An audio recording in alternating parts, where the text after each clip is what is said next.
subscribe to the channel, and turn on the notification bell so you never miss a single story.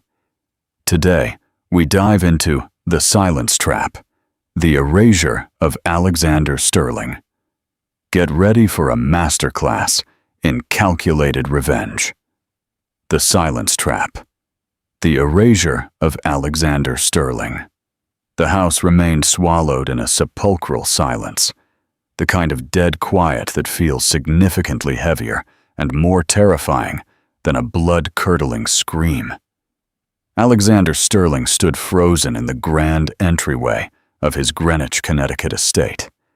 In his hand, he gripped a designer suitcase stuffed with dirty clothes and dark secrets, fully expecting the usual chaotic aftermath of post-Christmas cleaning. He expected his wife, Lucille, to be exhausted, but warm and welcoming.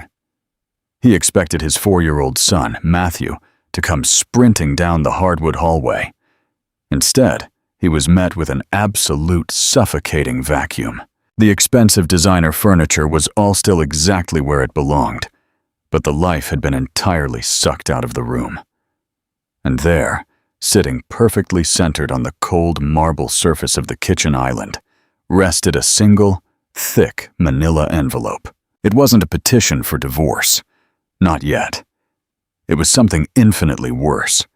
It was a legally binding decree declaring that while Alexander was toasting with $2,000 champagne in Aspen with his young mistress, his wife hadn't just packed up and left him. She had legally and systematically erased his name from their son's entire existence. Have you ever felt the ground completely vanish from beneath your feet in a single second? The private flight from Aspen back to New York had been terribly turbulent, but Alexander had barely even noticed. His arrogant mind was still tightly wrapped in the lingering sweet scent of Sophie's signature perfume, Chanel No. 5, distinct and sickeningly sweet, and running high on the sheer adrenaline of spending a full week living a thrilling double life. To his loyal wife, Lucille, he had been on a high-stakes emergency consulting trip in San Francisco, ruthlessly putting out corporate fires for a massive tech client that didn't actually exist. To his mistress, Sophie, he was the conquering hero, the impossibly wealthy CEO who spared absolutely no expense. He had casually parked his black Range Rover in the sweeping driveway of his suburban mansion. It was December 27th. The exclusive gated neighborhood was still heavily adorned with brilliant festive lights and massive inflatable snowmen violently swaying in the freezing winter wind. But the Sterling house was completely, ominously dark. Alexander quickly checked his Rolex. 7:15 p.m. Lucille should absolutely be home. Normally, she would have a hot, home-cooked dinner waiting for him, probably a perfect roast, to welcome him back from his exhausting cross-country business trip. Matthew should have been freshly bathed, zipped up in his warm pajamas, and happily playing with the absolute mountain of expensive toys Alexander had guilt-purchased for him before skipping town. He killed the engine. He reached deep into his expensive wool coat pocket, his fingers brushing against the velvet box. It was a stunning diamond tennis bracelet he had hastily purchased for Lucille at a high-end boutique before his flight, a glittering tax to soothe his own guilty conscience for intentionally missing Christmas morning. He pushed open the heavy oak front door and stepped inside. "Lucy! Matt! Daddy's home!" his deep voice echoed, bouncing sharply off the imported hardwood floors with an unnatural, hollow clarity. The air inside the massive house felt incredibly stale and freezing cold. The central heating had been completely shut off. Alexander frowned deeply, dropping his heavy leather suitcase right next to the grand staircase. He took a few hesitant steps toward the sprawling living room and stopped dead in his tracks, his blood running cold. The towering, 10-foot imported Christmas tree that he had personally helped decorate just 3 weeks ago was gone. It hadn't just been taken down, it had entirely vanished.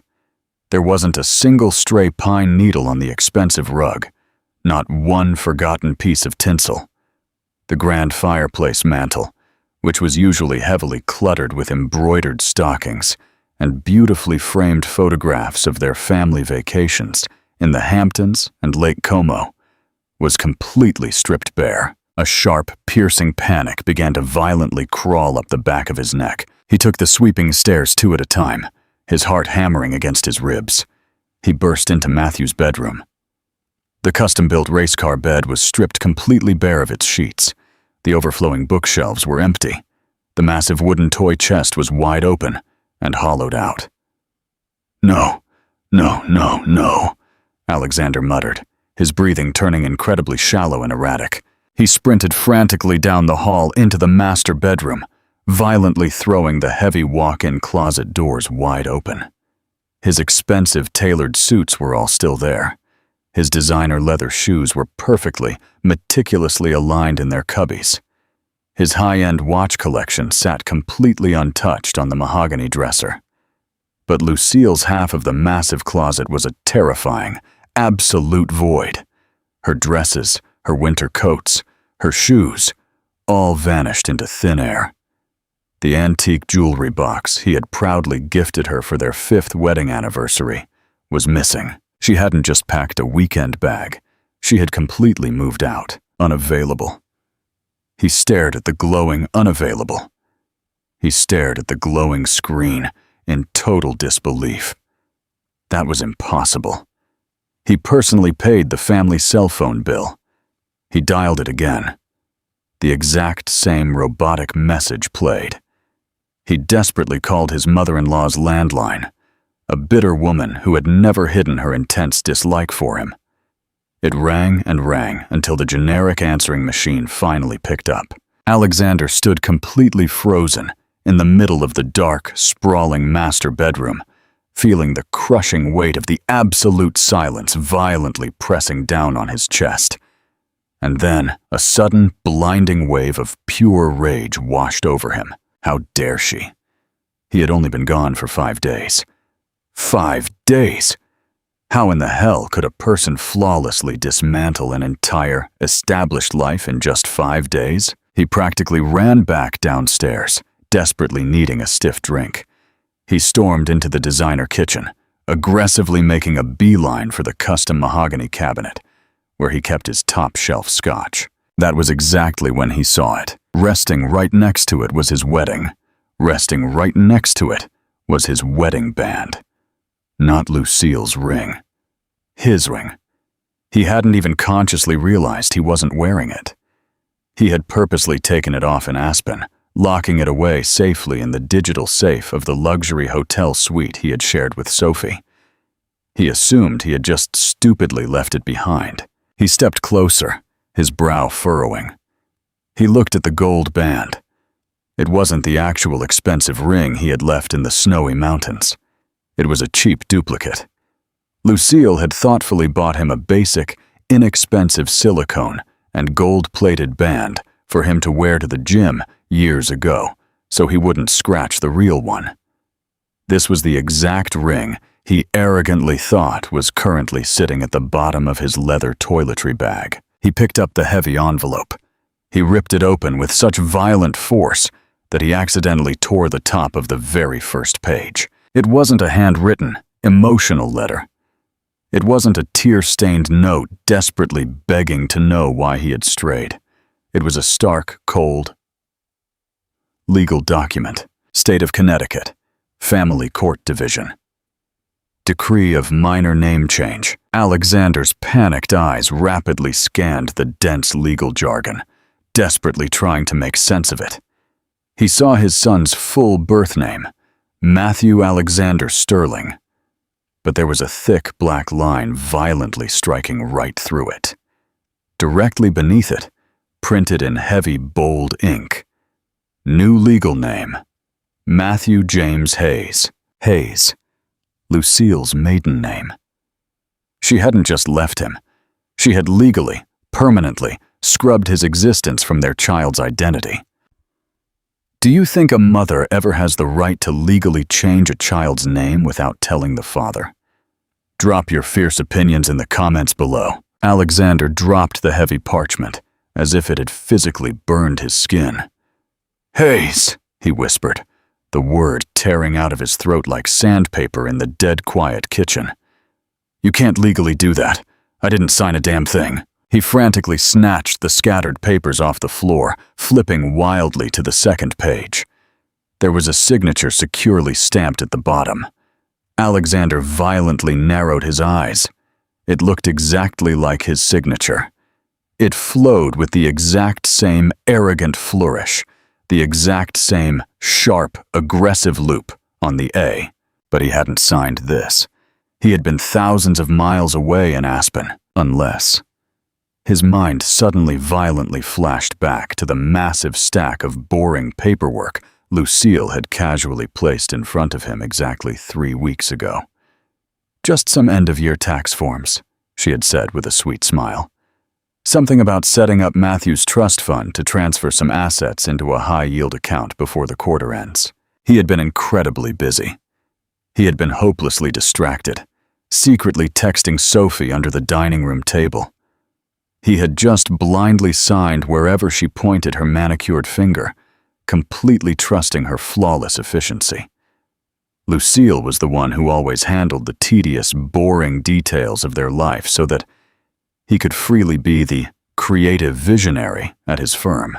"You played me," Alexander hissed into the dark room. "You cold-blooded." He kept frantically flipping through the pages. Right behind the official name change decree was a formal letter. It was printed on the heavy, expensive letterhead of Vance and Associates, widely known as the most ruthless, bloodthirsty family law firm on the entire East Coast. Alexander quickly read the cover letter. "Mr. Sterling, please be formally advised that my client, Lucille Hayes, formerly Sterling, has permanently vacated the marital residence as of December 24th. Enclosed is the finalized decree regarding the legal name change of the minor, Matthew James Hayes. Given that you explicitly consented to this change via a notarized affidavit dated December 10th, the alteration has been fully processed and filed with the state. Furthermore, you are hereby notified that Ms. Hayes has formally filed for immediate dissolution of marriage, citing grounds of adultery. We have taken the legal liberty of immediately freezing all anti-financial assets pending the preliminary hearing. Regarding your visitation rights, Ms. Hayes strictly requests that absolutely all communication be routed directly through this law office. Do not attempt to contact her or the minor child directly. A temporary restraining order is currently being drafted in the event that you violate this legal request. Regards, Albert Vance, Esquire." Alexander violently slammed his fist down onto the hard marble countertop. A sharp, blinding pain shot all the way up his arm, violently snapping him back to reality. "Adultery!" he screamed into the empty, echoing house. "She doesn't have any proof." He was incredibly careful. He always was. He used a burner prepaid phone. He rigorously paid for the luxury hotels entirely in cash, or occasionally ran it through a dummy shell corporation he explicitly set up for consulting expenses. Sophie knew all the strict rules. Absolutely no social media posts. Absolutely no photos of them together. He frantically grabbed his iPhone and quickly opened his banking app. He desperately needed to assess the financial damage. He logged in. Joint checking account, $12. Joint savings account, $5. He completely panicked and quickly toggled over to his private personal account. Alexander Sterling. Personal, $45,000. Okay. He breathed a tiny sigh of relief. He wasn't entirely out on the street. He still had his emergency personal savings, and he still had the massive corporate accounts at his firm. Across the keyboard, carefully retyping across the keyboard, carefully retyping his complex master password. Access denied. Please contact your system administrator. "I am the damn administrator," he roared. He immediately dialed his senior business partner, Richard. Richard had been his college roommate, his absolute best friend for over a decade. Surely Richard could quickly fix this stupid technical glitch. The phone only rang twice before Richard picked up. "Alexander," Richard said. His voice was incredibly flat, completely hostile. "Richard, what the hell is going on with the servers? I can't log into the corporate accounts. And Lucy has completely lost her mind. She emptied the damn house." "She hasn't lost her mind, Alex," Richard replied coldly. "She found the receipts." Alexander's blood instantly turned to ice water. What receipts?" "The luxury chalet in Aspen, the high-end jewelry boutique on Fifth Avenue, the first-class flights for Sophie Laurent." Alexander felt the room violently spin. Lucy came to the office? On Christmas Eve, she brought a forensic accountant with her. Alex. She what? She conclusively proved that you've been actively embezzling company funds to finance your little affair. You used the corporate credit card for personal, illicit trips, masking them as client retainers. That is federal fraud, Alexander. We held an emergency board meeting yesterday morning. "You can't hold a damn board meeting without me," Alexander yelled. "We absolutely can, under the strict morality clause of your founder's contract, a clause that Lucille's shark of a lawyer was kind enough to point out to our legal team. We voted unanimously to terminate you with immediate effect. Richard, you have to listen to me. You're out, Alex. And honestly, after what you did to her, don't ever call my phone again." The line went dead. Alexander slowly slid down the expensive kitchen cabinets until he hit the cold floor, his back pressing hard against the stainless steel dishwasher. He was officially fired from the company he built. He was financially ruined. His wife was gone. His own son's name had been completely changed. And every single bit of this had systematically happened while he was casually ordering expensive room service in bed with Sophie. He desperately needed to think. He needed a strategy. How did she find out? That was the burning question violently torturing his brain. He had been so incredibly careful. He thought back to the quiet weeks leading up to Christmas. Lucille had definitely been much quieter than usual. Yes, but he had just arrogantly attributed that to normal holiday stress. She hadn't screamed at him. She hadn't secretly checked his phone while he slept. She had been incredibly compliant. She had even actively encouraged him to go on the fake trip. "Go, Alex," she had told him sweetly, gently smoothing down the lapel of his suit jacket. "The client desperately needs you right now. We will celebrate our Christmas when you get back. I'll make sure absolutely everything is perfect." "Perfect," he muttered bitterly to himself. He pulled himself up and looked back at the messy pile of papers on the island. Sticking out from underneath the heavy legal documents was a small, bright red envelope. It looked exactly like a generic Christmas card. He hadn't even noticed it before. He slowly pulled the card out. On the front, written in Lucille's elegant, sweeping cursive, it read, "For Alexander, the exact gift you deserve." He flipped it open. Taped inside was a single photograph. It was slightly grainy, clearly taken with a zoom lens from a distance across a street, but it was absolutely undeniable. It was Alexander and Sophie standing outside a trendy coffee shop in Soho exactly 3 months ago. Alexander was tenderly touching Sophie's cheek. Sophie was throwing her head back, laughing. Flipped on the back of the photo was a date, a location, and a short, handwritten message from his wife. "She approached me in October, Alex. She wanted to know if I would be willing to sell the house. She happily told me she was your fiancé. She had absolutely no idea who I was." Alexander's mouth fell open in absolute, horrified shock. Sophie had approached Lucille? He kept reading. "I didn't tell her I was your wife. I just let her believe I was the neighborhood real estate agent. She told me everything, Alex. She happily showed me the shiny ring you promised her. She excitedly told me all about the romantic trip to Aspen, even before you had officially booked it. She just thought she was harmlessly bragging to a stranger. She gave me your entire timeline. She handed me the exact ammunition I needed. Goodbye, Alexander. Alexander felt physically violently ill. Sophie hadn't just been a fun, reckless mistress. She had been a massive liability, a walking, talking danger. And Lucille had played the longest, most terrifying game imaginable. She had stood there quietly, calmly listening to her husband's young mistress arrogantly brag about the affair, pretending to be a complete stranger. She had spent months meticulously gathering ironclad evidence, quietly planning the exact perfect moment to pull the trigger. She had waited patiently until Christmas.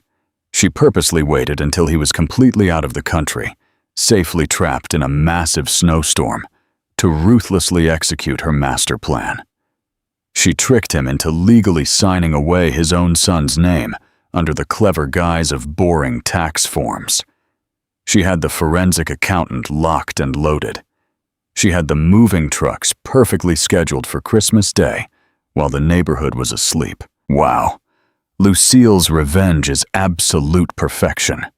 If you're completely hooked, smash that like button right now, and let's see how Alexander tries to fight back. Alexander violently pushed himself off the floor, raw adrenaline completely replacing his shock. He had to find them. He had to fix this massive mess. He could not just let her take Matthew away. He absolutely refused to let his son grow up as a Hayes. He just aggressively grabbed his car keys off the counter. He knew exactly where she would run to. She would go straight to her older sister's house in the Hamptons. It was a long drive, but if he sped, he could make it in under 2 hours. He sprinted out the front door, leaving the devastating legal papers scattered all over the kitchen floor. He practically jumped into the driver's seat of the massive Range Rover and furiously slammed his thumb against the push-to-start button. Click. Nothing happened. He frantically pushed it again. Click. Click. Click. The digital dashboard suddenly illuminated with a bright red warning message. Remote immobilization active. Please contact leasing provider. No! Alexander roared, violently slamming his fists against the steering wheel. The luxury car was a corporate lease directly through Sterling and Partners. Richard had remotely killed the engine. Alexander sat completely trapped in the freezing leather seat, stuck in his own driveway. He stared blankly at the dark, empty, terrifyingly silent house. Suddenly, his phone violently vibrated in the cup holder. It was a text message from Sophie. "Baby, I'm at my apartment building. My key fob isn't working at all, and the doorman says I'm no longer on the approved tenant list. What the hell is going on?" Alexander just stared at the glowing screen. He started rapidly typing a reply to explain the disaster, to tell her to just wait in the lobby. But his thumbs suddenly froze. Sophie was the entire reason he was sitting in the freezing dark.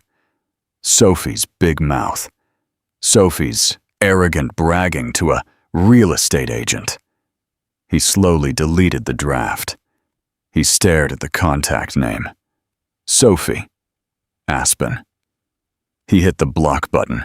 For the absolute first time in his privileged life, Alexander Sterling was completely, utterly alone. But the night was far from over.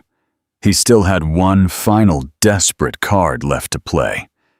He knew Lucille's ultimate weakness, or at least what he arrogantly believed was her weakness. He stepped out of the dead vehicle and paced in the freezing night air. He was going to call the police. He was going to officially report a kidnapping. He was going to take this civil war and turn it completely nuclear. He dialed 911. 911, what is your emergency? My wife, Alexander said, intentionally forcing his voice to violently tremble with a fake mixture of rage and terror. She has completely lost her mind. She abducted my son. She is highly unstable. I am terrified she's going to hurt him. The tension is at an absolute boiling point. What do you think is going to happen when the cops show up? Let us know your predictions in the comments. A marked patrol car aggressively pulled into his driveway exactly 20 minutes later. 2 officers stepped out into the cold, Officer Miller and Officer Davis. Alexander frantically met them at the front door, flawlessly playing his best role of the devastated, panicked father. "Thank God you're finally here," Alexander pleaded, desperately leading them into the painfully empty hallway. "I just got back from a grueling business trip and absolutely everything is gone. My wife, my son, the furniture. She completely vanished into thin air." Officer Miller scanned the hollow living room with a critical eye. "Is there any formal custody agreement currently in place, Mr. Sterling?" "No, we are married. Happily married, or so I thought. She just snatched him and ran." "And you genuinely believe the child is in immediate physical danger?" Officer Davis asked, her pen hovering over her notepad. "Yes," Alexander lied effortlessly. "She has been acting incredibly erratic lately, deeply paranoid. I am absolutely terrified that she might hurt herself or Matthew." Officer Davis narrowed her eyes slightly. "Sir, usually when a spouse entirely cleans out a house like this, it is highly premeditated. Did she happen to leave a note?" Alexander hesitated. If he showed these cops the heavy stack of legal documents on the counter, they would instantly know this was a civil family court issue, not a police matter. They would just turn around and leave. "No," Alexander lied smoothly. "Nothing at all." Officer Miller unclipped his shoulder radio. "Dispatch, we have a possible domestic abduction at the Sterling residence. Can you run a trace on a Lucille Sterling?" The radio violently crackled with static a moment later. "Officer, be advised. We already have an active flag on that exact address from 0800 hours this morning.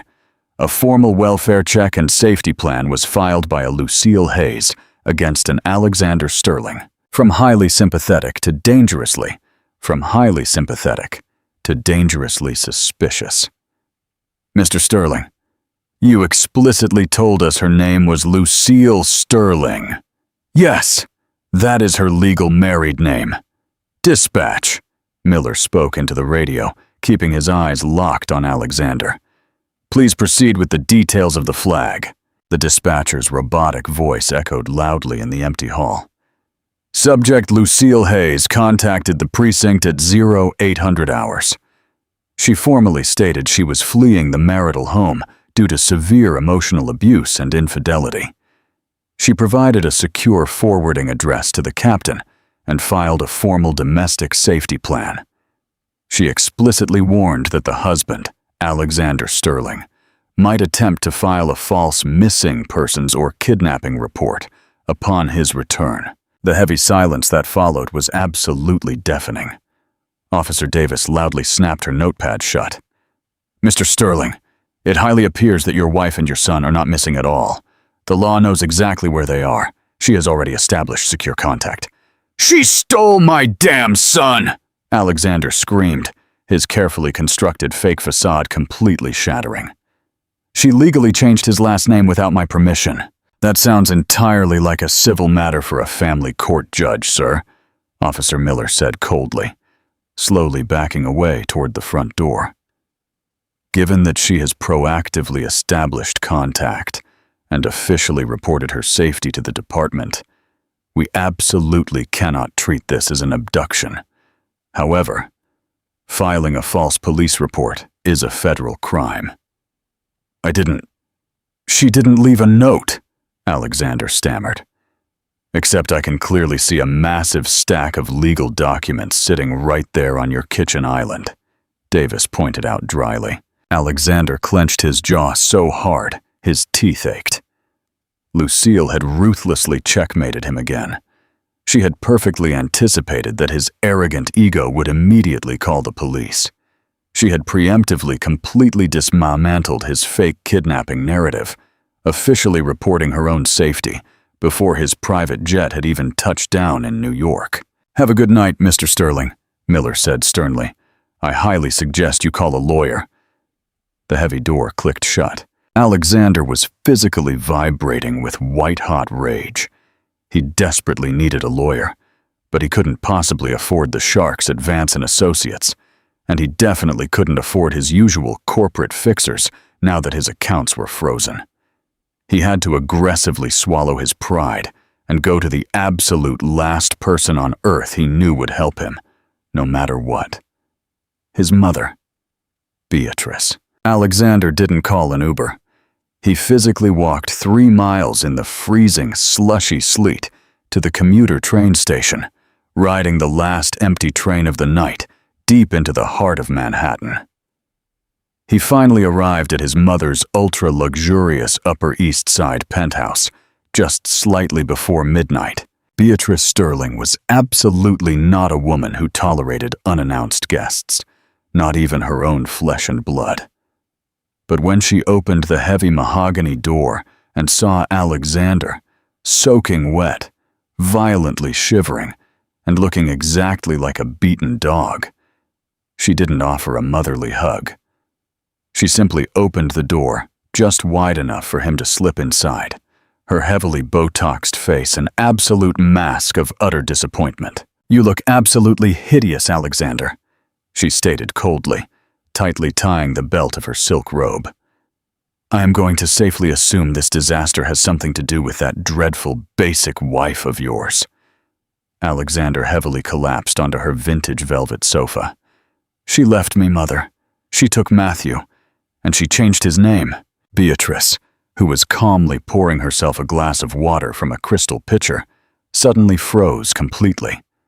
She turned around with agonizing slowness, her sharp eyes violently narrowing. "She did what?" "She legally changed his name," Alexander repeated, his voice actually cracking. "She tricked me into blindly signing a consent form. Matthew is now legally a Hayes." The heavy crystal glass violently shattered in Beatrice's hand. She didn't even blink as the sharp shards rained down onto the priceless Persian rug. "A Hayes," she spat the word out, as if it were actual poison in her mouth. "That disgusting, low-class name. My grandson is the sole heir to the Sterling legacy. He is absolutely not a Hayes."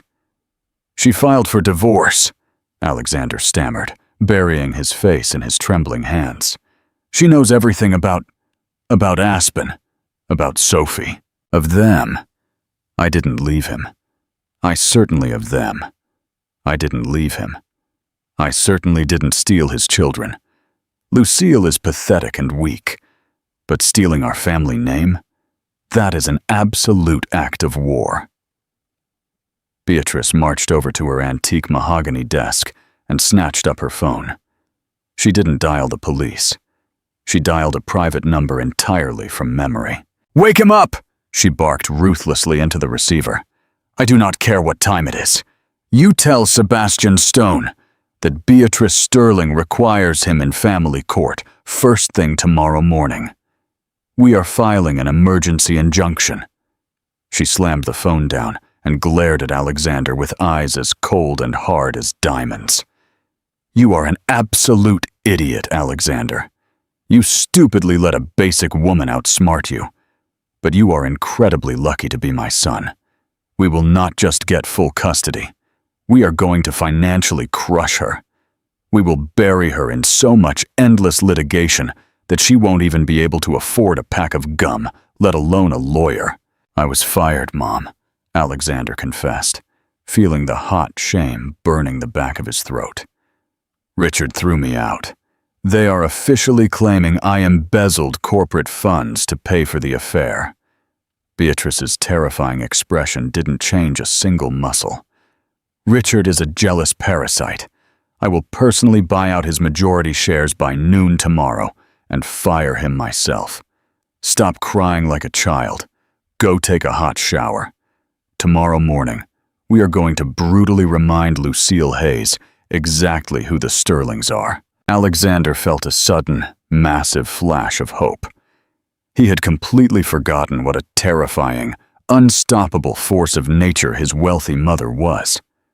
Lucille had brilliant, meticulous plans, yes, but Lucille did not have the endless sterling fortune backing her. Or so he thought. If you completely ruined your own life by cheating, would you run to your wealthy parents to bail you out? Tell us your thoughts below. The very next morning, Alexander sat nervously in the plush leather chair of Stone, Mercer, and Associates.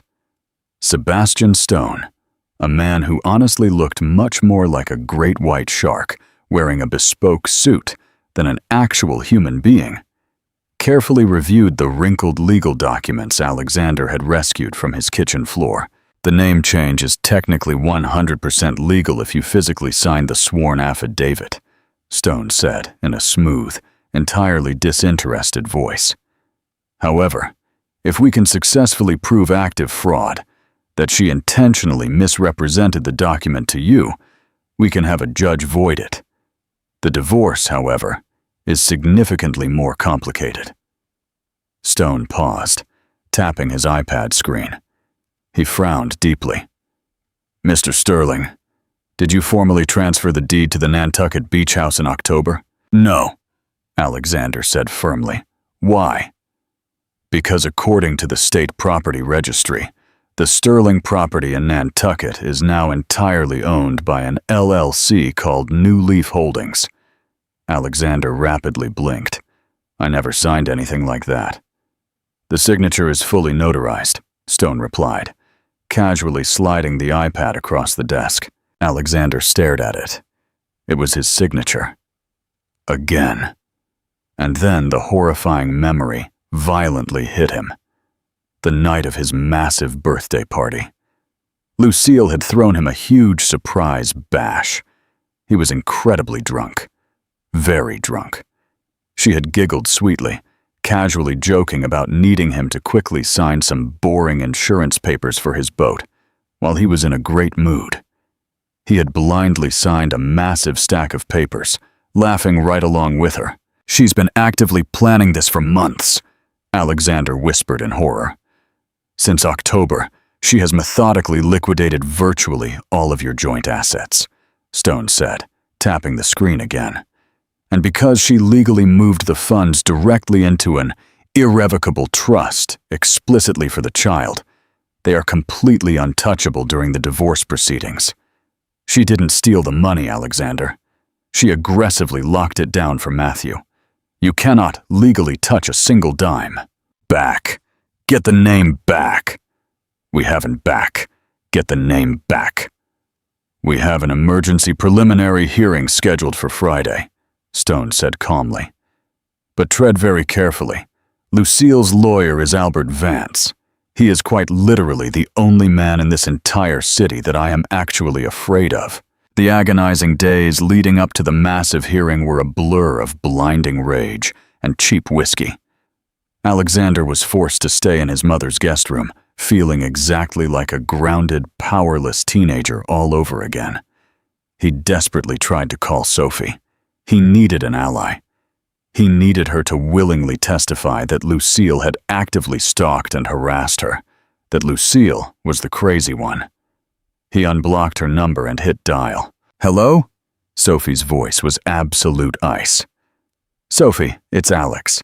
Look, I can explain absolutely everything. Lucy set us both up.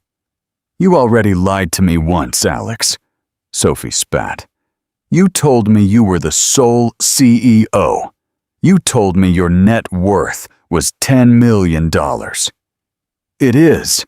Well, it will be. My mother... I saw the damn news, Alex. Sterling and Partners is publicly suing you for massive corporate theft. It's all over the Wall Street Journal. Diamond bracelet you gave me. The one you diamond bracelet you gave me. The one you swore was vintage Cartier. Alexander swallowed hard. It's fake, Alexander. It's cheap cubic zirconia. Lucille had the official appraisal receipts.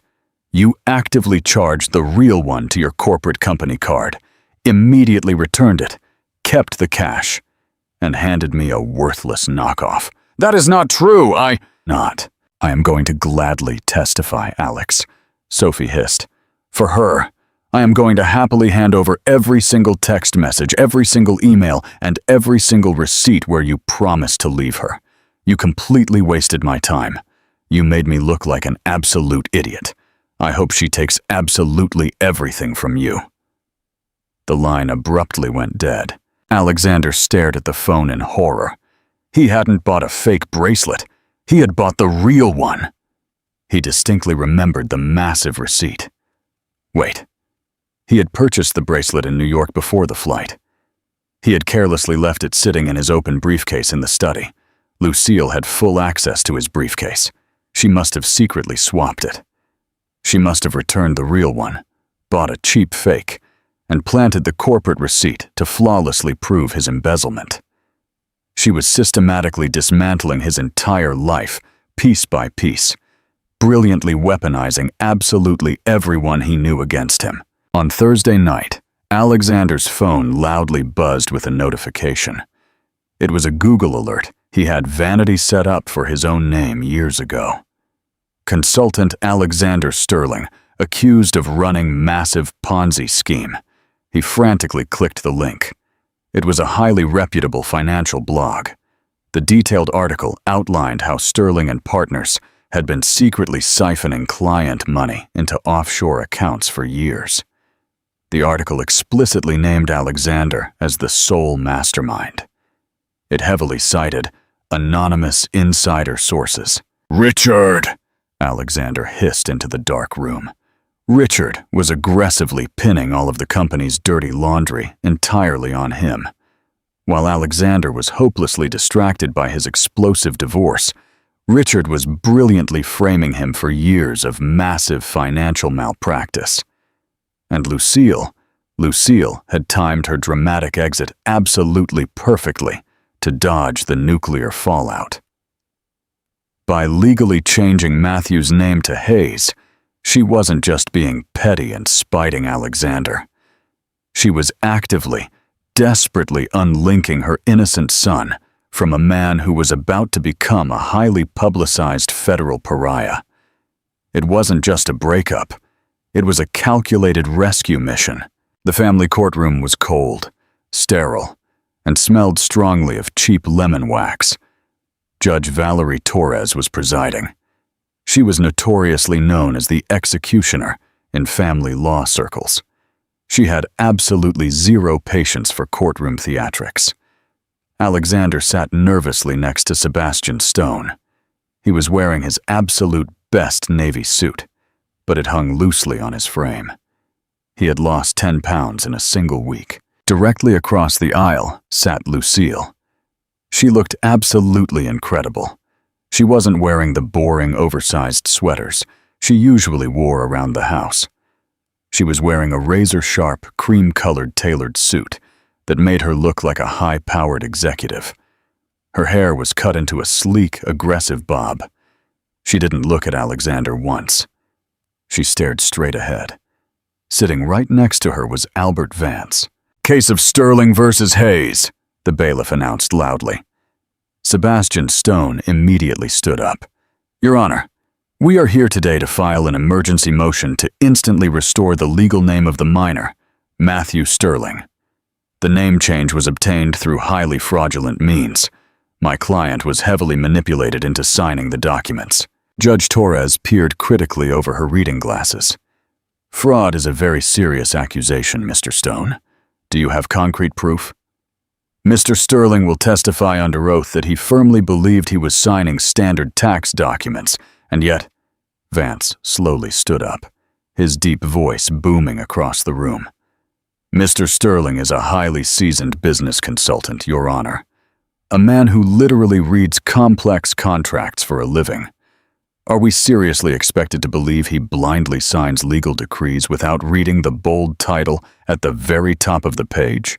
"He was under emotional duress," Stone argued. "He completely trusted his wife." "Trust?" Vance scoffed loudly. "This is a man who, at the exact moment he was signing those papers, was actively booking a luxury suite in Aspen for his young mistress. Let us not speak of trust in this courtroom, Mr. Stone." The judge aggressively repressed a grimace. Please continue, Mr. Vance. Your Honor, Vance said, smoothly approaching the bench. The name change was absolutely not done out of petty spite. It was done strictly for the safety, security, and future well-being of the child. The name Sterling is currently trending worldwide on social media, and certainly not for good reasons. The FBI and the SEC officially opened a joint federal investigation into Mr. Sterling early this morning. A loud, shocked murmur violently rippled through the gallery. Alexander snapped his head up in horror. We formally submit into evidence the drafted indictment filed against Alexander Sterling for massive wire fraud and embezzlement, Vance said, slamming a remarkably thick folder down onto the judge's bench. If the innocent child is forced to keep the name Sterling, he will be endlessly harassed and permanently associated with a highly publicized federal crime. Lucille Hayes legally changed the name to proactively protect her son's future. It was a maternal act of shielding the innocent. Alexander jumped out of his chair. That is a damn lie. Richard did it. I didn't steal anything. Sit down, Mr. Sterling, Judge Torres barked loudly, aggressively slamming her gavel. She opened the thick folder, scanning it briefly before looking at Alexander, then back at Lucille. Mr. Stone, given the incredibly severe nature of these pending criminal charges, I am highly inclined to agree with the defense.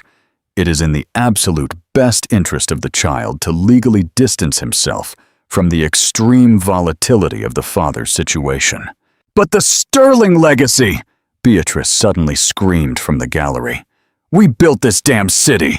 Bailiff, remove that woman immediately! The judge ordered without even looking up. As Beatrice was forcibly escorted out of the courtroom, kicking and screaming, Alexander felt the entire room violently spin.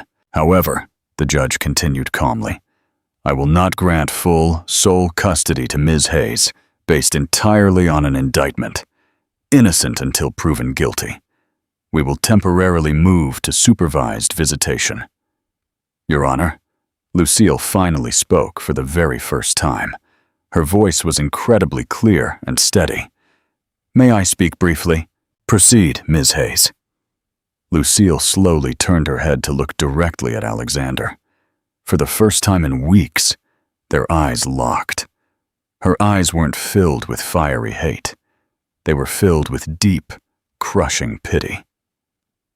I do not want to maliciously deny Alexander his visitation rights, she said softly. I want him to see Matthew, but I have one strict condition. What is the condition? The judge asked. He cannot legally introduce Matthew to anyone he is romantically involved with, and he must submit to a formal DNA paternity test. The courtroom went dead silent. Alexander's jaw practically unhinged. What? Matthew is my son. He looks exactly like me. Does he? Lucille asked softly, tilting her head. Or does he look exactly like Richard? All the air was violently sucked out of the room. Alexander's mind spun out of control. Richard. Richard had spent a lot of time at their house when they were desperately trying to conceive. Richard and Lucille had always been incredibly friendly. Too friendly. This is absolutely absurd, Stone yelled. She is actively trying to emotionally destroy my client. If he is the true father, Vance interjected smoothly, he has absolutely nothing to fear from a simple cheek swab. Unless, of course, Mr. Sterling's heavily documented fertility issues were significantly more severe than he ever admitted to his family. Alexander stared at Lucille. She was offering a tiny, incredibly sad smile. It was a massive bluff.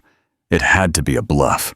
She was intentionally planting a toxic seed of doubt to completely destroy his mental relationship with his own son.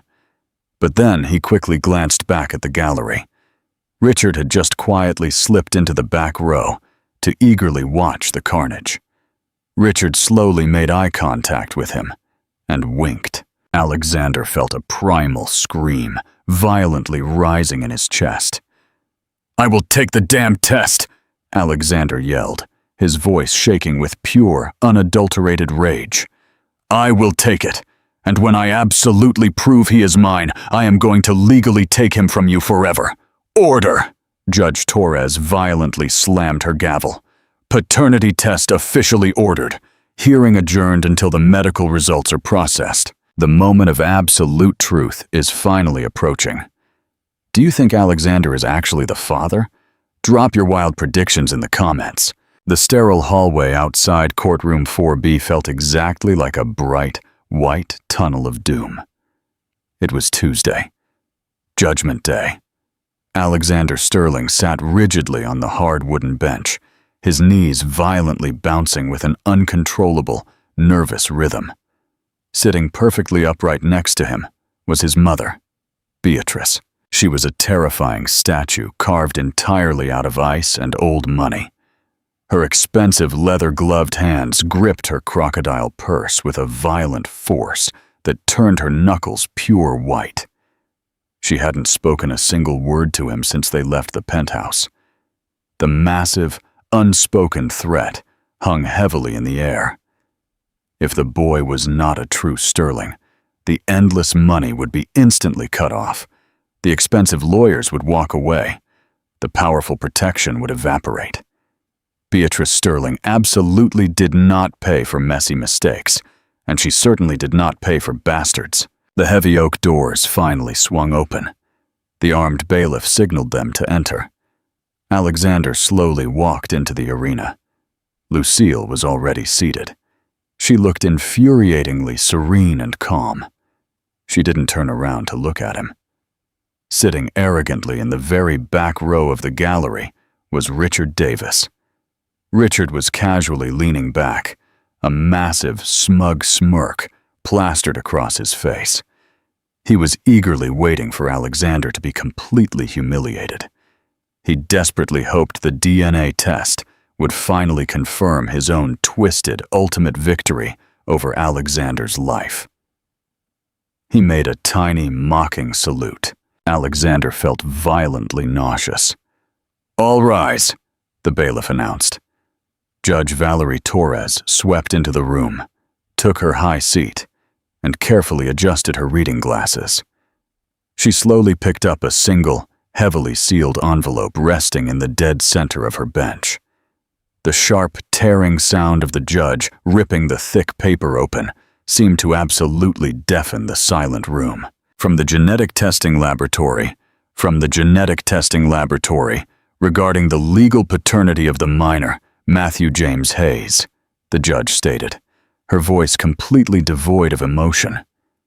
She scanned the complex medical document for a moment that felt like an absolute eternity. "The probability of paternity for Alexander Sterling," the judge read, locking eyes directly with Alexander, "is 99.9%. The air violently rushed back into Alexander's burning lungs in a loud, audible sob. He slumped heavily forward, burying his wet face in his trembling hands. "He's mine," he choked out, feeling the massive relief crash over him like a tidal wave. "I told you.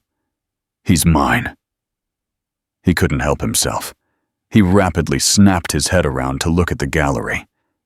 The arrogant smirk had been completely wiped off Richard's face, instantly replaced by a panicked flicker of deep confusion. For a fleeting second, Richard looked incredibly small. He had actually believed his own sick lie, or perhaps, in his deep jealousy, he had simply desperately prayed it was true. "Silence in the court," the judge ordered, tapping her gavel. "This medically confirms paternity. Mr. Sterling is the biological father." "Your Honor," Albert Vance stood up immediately. "My client fully acknowledges the medical results.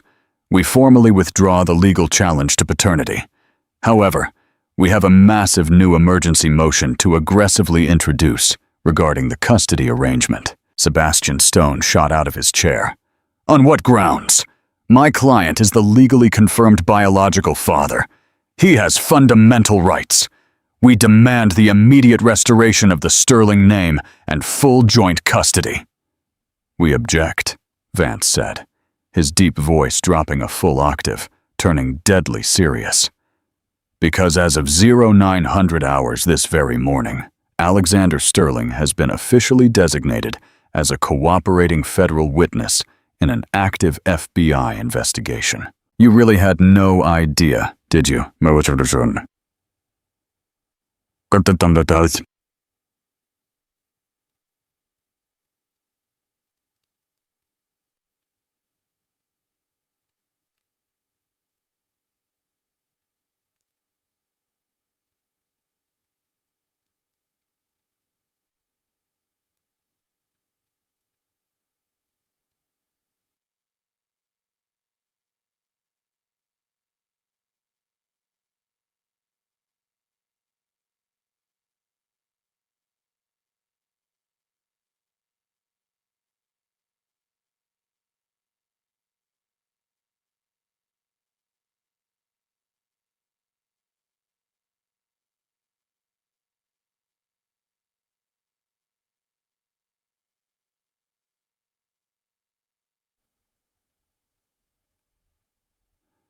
You really had no idea, did you, Mr. Sterling? You arrogantly thought my client was just angry. You thought she was just a petty, scorned wife packing up the silverware and leaving. Vance slowly walked around the heavy wooden table, holding up a tiny silver USB flash drive. Lucille Hayes didn't just leave you on Christmas Eve. She didn't just legally change her son's name to hurt your ego. She spent the last 6 months meticulously gathering hidden audio files from your home office, specifically from the expensive smart speakers and the high-end home security system you installed, but arrogantly never bothered to monitor. Alexander felt all the blood violently drain from his face. The Alexa, the Google Home in the study, the massive, integrated security system he had constantly bragged about to his rich friends. She has endless recordings, Vance continued ruthlessly, of a Mr. Richard Davis actively discussing the aggressive alteration of corporate ledgers with you in the room. We have hours of crystal-clear tape. In those specific recordings, you, Mr. Sterling, explicitly object to the massive fraud. You are clearly heard saying, "Richard, we absolutely cannot do this. This is federal prison time." You are clearly heard desperately trying to stop him. Alexander was completely paralyzed. He explicitly remembered that massive argument. It was late October. It was pouring rain. He had screamed at Richard that it was way too dangerous. He hadn't actually stopped him. He had been too weak, too cowardly, too greedy. But he had aggressively argued against it. "Why is this highly relevant to a family court proceeding?" Judge Torres asked sharply. "Because," Vance said, "Ms. Hayes personally handed those exact tapes over to the FBI yesterday afternoon. She successfully secured a massive plea deal. She provided the ironclad evidence that completely exonerates Alexander Sterling of the heaviest embezzlement charges and places the absolute entirety of the federal guilt directly onto the true architect of the scheme." Vance aggressively pointed his finger toward the back of the room. "Mr. Richard Davis." Door, then at the judge, then at the two-door, then at the judge, then at the two heavily armed, uniformed federal officers who had just silently stepped out of the shadows near the back doors. "This is a damn setup!" Richard screamed, his voice cracking in terror. "She is lying!" Richard bolted. He violently vaulted over the wooden gallery railing, attempting a desperate, mad dash toward the side emergency exit. "Bailiff, stop him!" the judge screamed. The chaos was absolutely instantaneous. The two massive officers easily intercepted Richard before he even made it 10 feet. One of them aggressively tackled him, driving him hard into the carpet with a sickening thud. Richard violently thrashed on the ground, screaming horrific obscenities, aggressively blaming Alexander, violently blaming Lucille, until the harsh, metallic click of handcuffs finally silenced his frantic arms. As they forcibly dragged Richard out of the courtroom, heavily panting and completely defeated, Alexander remained entirely motionless. He slowly turned his head to look at Lucille. She steadily held his gaze. Her expression hadn't changed one bit. She wasn't smiling. She just looked incredibly, deeply tired. She had saved him. She possessed the absolute proof that could have easily sent him to federal prison as a willing accomplice. He had blindly signed the fake papers after all. But she had meticulously curated the evidence. She had carefully chosen the specific tapes that proved his hesitation. She had handed the FBI Richard's head on a silver platter entirely to save the father of her child from a concrete cell. "Why?" Alexander whispered across the aisle. Lucille calmly stood up. She addressed the judge, completely ignoring Alexander's question. "Your Honor, Alexander is absolutely not a criminal mastermind. He is a massive idiot. He is a raging narcissist, and he is an adulterer. But he is not a thief. However," she paused, taking a deep breath, "he is also completely destitute." "Objection!" Stone stammered wildly. The Sterling family has absolutely nothing," Lucille interrupted, her voice turning to pure steel.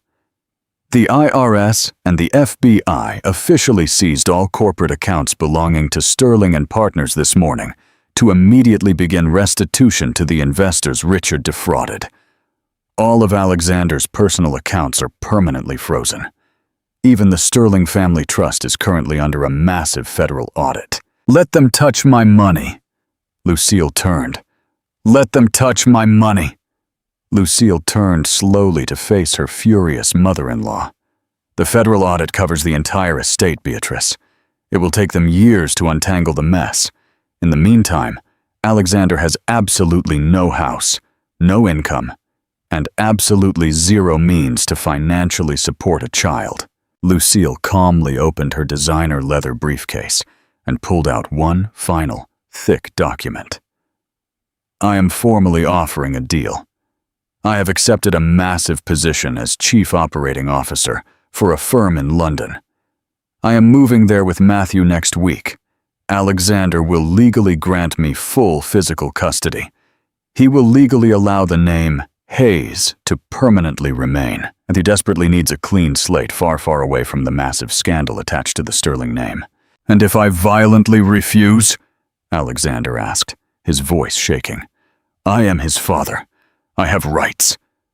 Lucille looked down at him. There was absolutely no pity left in her eyes. It was purely business now. "In exchange for your signature," she said incredibly softly, "I will not publicly release the other tape." Alexander's blood instantly ran cold. What other tape?" Lucille slowly slid a tiny silver USB drive across the mahogany table. It spun and stopped exactly in front of Alexander's shaking hands. "The one from Aspen," Lucille said. "The one Sophie secretly recorded on her iPhone during your intimate pillow talk. She happily sold it to me for $10,000, the exact second she realized the diamond bracelet you gave her was a fake." Alexander felt the room violently tilt. "What is on it?" "It is the recording from Christmas Eve," Lucille said, her voice intentionally loud enough for Beatrice to clearly hear. "It is the audio where you are incredibly drunk on champagne. It is the audio where you loudly call your mother a tyrannical witch. It is the tape where you graphically detail exactly how you are secretly planning to declare her mentally incompetent and force her into a terrible public nursing home. The second you secure power of attorney so you can liquidate her penthouse." The silence that followed was absolute, terrifying gravity. Alexander literally could not pull air into his lungs. He slowly, agonizingly turned his head to the right. Beatrice was staring at him. Her eyes were completely wide, glassy, and terrifyingly empty. "Mom," Alexander stammered, desperately reaching a shaking hand out toward her. "I was heavily drunk. I was just bragging to Sophie. I absolutely didn't mean a single word of it. You know I didn't mean it." Beatrice slowly stood up. She meticulously smoothed out the invisible wrinkles in her expensive skirt with agonizing precision. She calmly picked up her crocodile purse.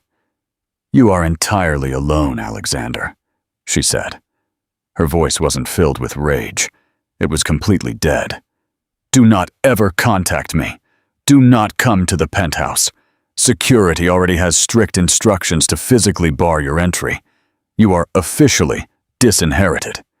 Effective immediately." She turned around and flawlessly walked out of the courtroom. The sharp, echoing click of her expensive heels sounded exactly like heavy nails being driven into a wooden coffin. She didn't look back once. Alexander was alone. Truly, terrifyingly alone. "The deal, Alexander," Lucille said softly. "Sign the custody papers. Let Matthew go. You can easily visit him in the summer. We can have video calls every single week. But he lives with me. He is a Hayes. And you stay right here to rebuild your own massive mess." Alexander stared blankly at the heavy papers. He looked at the massive wooden doors where his wealthy mother had just disappeared. He looked at the empty space where his best friend Richard had just been violently arrested.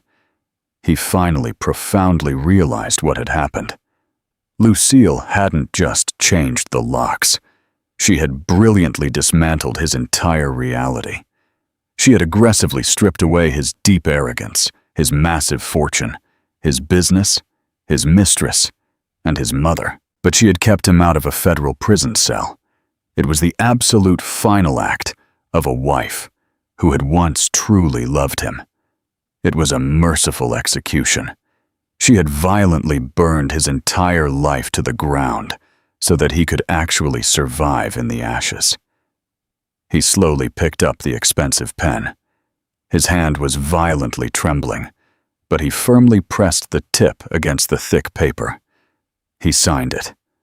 Alexander Sterling. It would be the absolute last time that name would ever have any power over his son. 6 months later, the small, trendy coffee shop in downtown Brooklyn was absolutely packed with the chaotic morning rush. The massive espresso machine loudly hissed, perfectly masking the sound of the freezing rain aggressively beating against the large glass windows. Alexander vigorously wiped down the sticky counter, tossing the dirty rag into the sanitizer bucket. He was wearing a simple green apron. His cheap plastic name tag simply read, "Alex." "Order for table 4, he yelled, slamming a hot latte down onto the pickup counter. It was incredibly humbling work. It barely paid the rent for his tiny studio apartment in a neighborhood he previously would have arrogantly refused to even drive through. It was hard, exhausting work. But it was incredibly honest work. His cheap phone vibrated in his pocket. He quickly checked the time. It was his scheduled break. He quickly stepped out into the freezing back alley, shivering as he huddled under the small canvas awning to escape the heavy rain. He accepted the incoming video call. Matthew's face instantly filled the bright screen, completely happy and glowing. He was wearing a sharp British school uniform that Alexander didn't recognize at all. He looked incredibly healthy. "Hi, Daddy," Matthew chirped loudly, pressing his face way too close to the camera. "Look, I lost a tooth." Alexander smiled. It was a real, genuine smile that deeply crinkled the corners of his tired eyes. It was an emotion he honestly hadn't felt in years. "Wow, look at that massive gap. Did the tooth fairy come?" "Yeah, Mom says she gave me extra pounds because it was a really big one. And we went to the massive park today, and I saw a huge squirrel. But the squirrels here look totally different." Lucille casually stepped into the background of the frame. She was wearing a stylish trench coat and holding a large umbrella.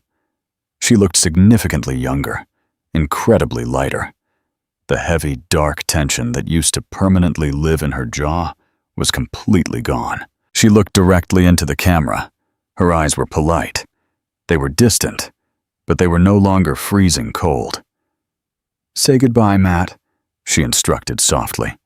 "We have to go catch the bus for the museum." "Bye, Daddy, I love you." "I love you too, buddy. Be good." "I will." The screen instantly went dark. Alexander stood alone in the freezing, rainy alleyway, staring blankly at his own tired reflection in the dark glass of the phone.